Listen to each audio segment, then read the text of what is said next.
there was a meme that I found that I wanted meaning to sing to you for the longest. If I can find it real quick.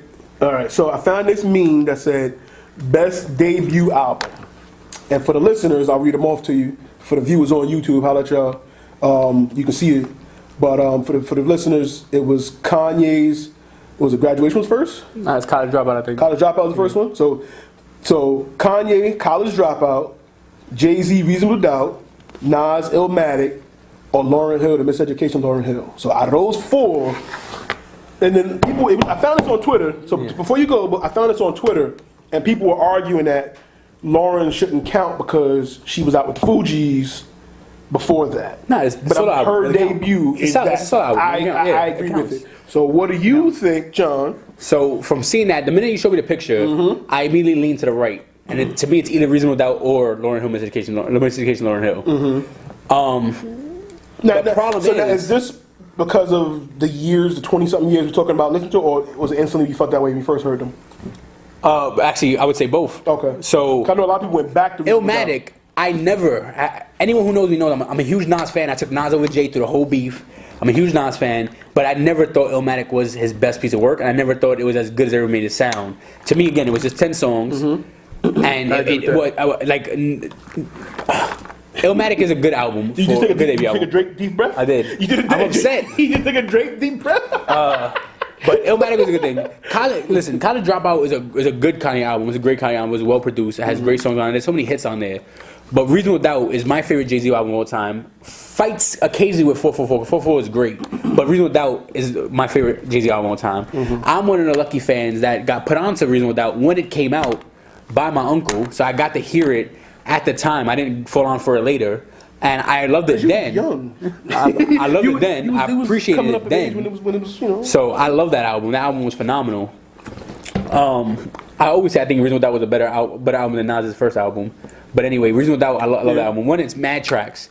Two, they're all good, all of them. I think when I was younger, the only track I hated was 222s, whatever. And as an adult, I love that now. 22s, yeah. As an adult, I love that now. But as a kid, I hated it with the whole thing. But I love that fucking thing. And then fucking what's that shit? Fucking my favorite Jay-Z song of all time is On Reasonable Doubt. For some reason, I'm drawing a blank right now. But Can I Live? Okay. Can I Live? I fucking love it. Anyway, so Reasonable Doubt, but that's for rap. When it comes to hip hop, when I think of one of the greatest hip hop albums ever made, which leads into what I was talking about later on, Miseducation of Lauryn Hill is one of the greatest hip hop albums ever made, in my opinion. It's just so hard to skew away from. And then, there's not, to this day, I'll bump that album, and there's one or two songs that now I love more than I love this song all of a sudden. My consistent favorite has been Road to Zion. That's just too deep and personal. I'm a fucking sucker for personal music. If you make something that's personal about you, that's why if you look at certain artists I love, my favorite artists are all personal music. Like, it's not like anyone could do it. It's personal. Agreed. The Road to Zion is fucking ridiculous. It's a fucking great song. I grew up as a kid thinking that she was singing about having to be forced to have an abortion for her entertainment career, and it wasn't. Hearing it again as an adult, because when you're a kid, you don't know what every lyrics are, and you don't know all the things they learn in it. So as an adult, listen to it more, and I realized, oh no, it's for her kid that she had to have because his name is Zion. I was like, oh wow, that's now it's even a better song. Right. But that whole album is phenomenal. That's a hard one for me, man. That's a real hard one. So you went through all that just say you don't know? I thought you were crossing off and saying I'm going Lauryn Hill. Okay. But it's still a hard one for me. Oh, okay. I'm going Lauryn Hill. That album was just fucking phenomenal. Oh my god, that album. To me, but it sucks. It's her debut and that's her only, right? Because the acapella shit that no one listened to. Yeah. Everything else was just some songs she dropped, some stuff that she dropped. I think that was pretty much it.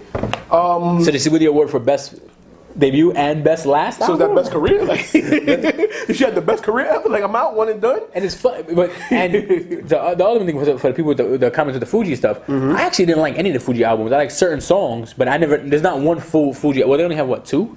I think so. But the score, Kill Me Softly is my shit. Like, which again, that song bumps. Yeah, that song, when you put that song on, no matter where you are, you catch me, I'll sing that shit loud, karaoke. That's my shit. But anyway, but it's still, Ready or Not is hard, the beat is hard, but it's not, their albums were not great. That is a fucking album. Like, that thing, I don't skip anything on Miseducation.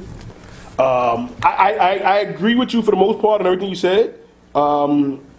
Definitely already leaning towards Reasonable Doubt and Miseducation Lauryn Hill.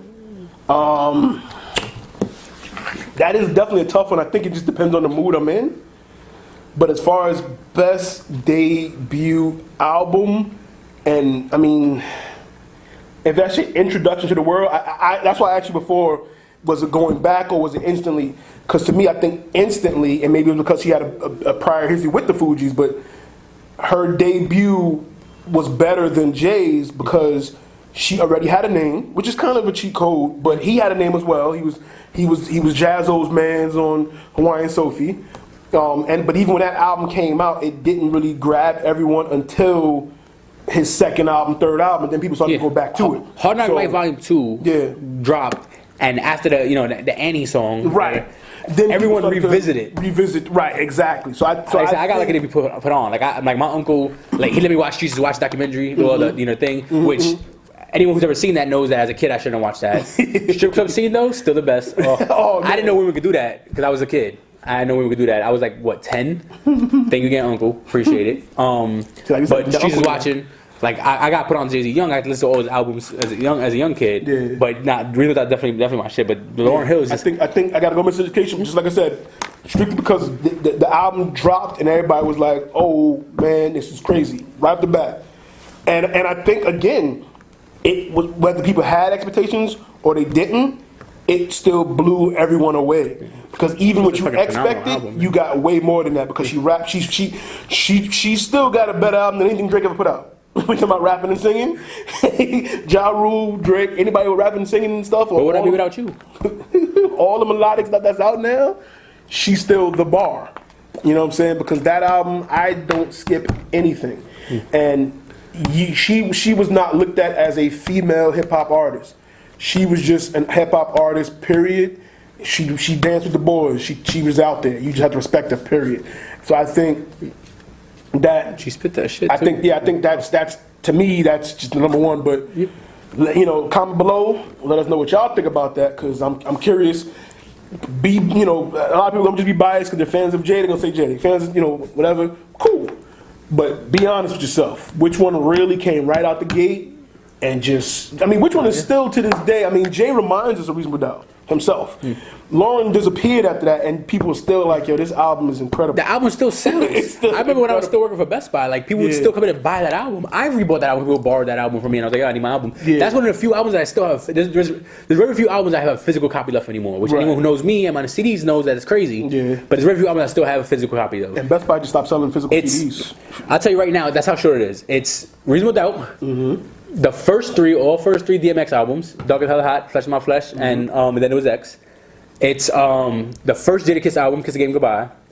The second Lox album in We Are the Streets. Lauryn Hill, Miseducation. And then the first Slaughterhouse album. And then Diary of Kirk Jones, Sticky Fingers, which is so hard to find, by the way. Trash. Like that, mine is scratched up and the case is broken, but you can't find. It's so hard to find an album, so I'm not. It's $1 million on fucking Amazon. That is to me the most underrated album. Oh, yeah, ever. Definitely. That actually, that album I put on to late also. Yeah. My man Jin put me onto that album.